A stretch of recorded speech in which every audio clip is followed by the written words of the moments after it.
Hi guys, welcome to the channel. In today's video, I'm going to show you how you can make a draft video on TikTok. So before getting into this video, must subscribe to our YouTube channel and click on the bell icon. So the first step you simply need to do is to open TikTok application.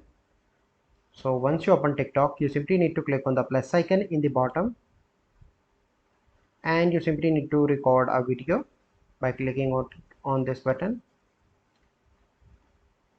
But this is a photo, so let me come on to the camera.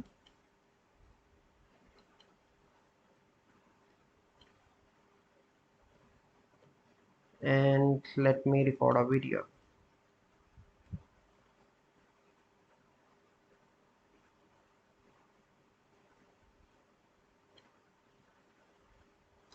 And if you want, you can add effects in that filter, so it is up to you. So I'm going to add tick mark.